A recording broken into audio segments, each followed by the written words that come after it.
Welcome to AYGlobal, where we dig beneath the headlines and rev up your understanding of everything shaping the automotive and industrial world. Today, we're switching lanes into the unexpected fallout from President Trump's move to double tariffs on imported steel and aluminum, now at 50%, announced on June 4, 2025. This dramatic policy jolt has rocked industries from fender to exhaust, and surprisingly, Coca-Cola has found itself caught right in the middle. Let's lift the hood and explore how these tariffs are shaking up Coca-Cola's production, disrupting supply chains, and prompting the beverage titan to rethink its strategy to keep its iconic cans on store shelves. When President Trump authorized the 50% tariff increase, it was aimed at jump-starting the U.S. metals sector. But for Coca-Cola, which relies heavily on foreign-sourced aluminum for its cans, it was less of a boost and more like a bombshell. CEO James Quincey didn't mince words, warning that the sudden jump in aluminum prices could seriously hamper operations and impact consumers. The Can Manufacturers Institute echoed the concern, predicting sharp rises in can production costs, which would likely be passed down to families at checkout.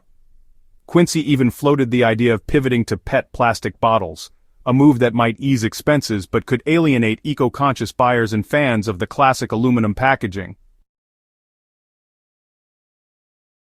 Bottom line, this tariff change has sent Coca-Cola, and many others, into a storm of higher costs, supply instability, and an intense fight for market presence. And it's a critical balancing act for a brand that's long been a household staple. But Coca-Cola isn't the only one feeling the squeeze.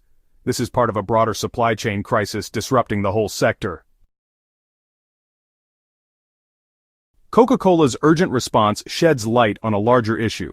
America's aluminum supply chain is a fragile, fast-moving system. In 2023, roughly 44% of U.S. aluminum came from overseas, with Canada topping the supplier list. Now, with steep tariffs acting like a speed limiter, companies in the beverage industry are bracing for impact.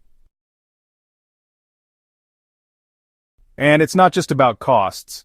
There are looming concerns about whether aluminum cans will even be available in sufficient quantities. The Can Manufacturers Institute says higher prices are on the horizon, and the Aluminum Association warns that even if every inactive smelter in the United States restarted today, it still wouldn't satisfy the nation's appetite for aluminum. Now Coca-Cola is weighing its options. Should it switch to plastic or glass?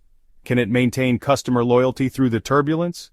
These are high-stakes decisions with ripple effects far beyond soft drinks. They touch every industry that depends on this essential metal. These choices honestly are not just about business. They're about shaping the future of packaging, manufacturing, and even the environment. Every step forward or backward will be watched closely by competitors, investors, and of course, consumers.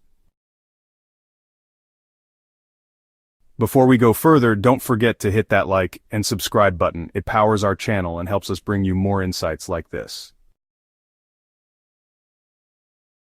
Let's now dive into Coca-Cola's strategic pivot during this crunch. Faced with an aluminum squeeze, Coca-Cola isn't idling. CEO James Quincey has made it clear, if costs keep rising, plastic bottles might dominate Coca-Cola's product line. But that shift isn't without complications. Environmental backlash, brand loyalty concerns, and operational restructuring all play a role. Coca-Cola is also carefully weighing potential price hikes, knowing from experience that even small increases can turn off consumers. In these uncertain times, balancing profits and customer trust is crucial. Beyond packaging, Coca-Cola has taken its case to Washington, asking for exemptions or relief from the steep tariff burdens. They argue that these policies are doing more harm than good for U.S. businesses. Still, the Trump administration is holding firm, insisting the tariffs are essential to protect American industry and security. Coca-Cola's playbook isn't just about survival. It's a lesson in adaptability, and one that other companies may soon follow. The 50% tariffs on imported metals are causing more than just Coca-Cola's headaches. They're sending tremors across industries that depend on steel and aluminum. Craft brewers are especially vulnerable, with limited budgets and less ability to absorb higher costs. They now face a tough call: shoulder the extra expense or pass it to drinkers. Meanwhile, food giants like Campbell's are preparing for similar price pressure. It's not just about aluminum, other imported packaging materials are also climbing in cost. The Can Manufacturers Institute warns that consumers should expect price hikes at the grocery store, and fast.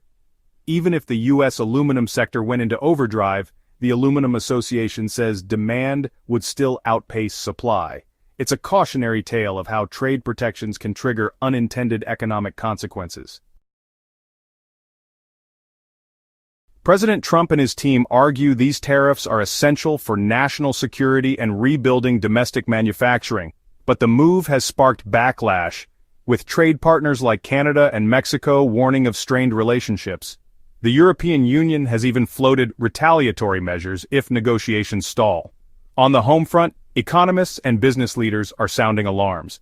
A Federal Reserve report on past tariffs found they didn't just raise costs. They actually led to job losses in manufacturing. Now, with tariffs doubled, the stakes are even higher. Companies like Coca-Cola are stuck navigating unpredictable terrain where trade policy and global economics collide. The long-term consequences, on employment, supply chains, and even what ends up in your shopping cart, well, they remain uncertain. As we wrap things up here at Piston Pundit, one thing's for sure, this tariff turbulence is reshaping the rulebook for American businesses.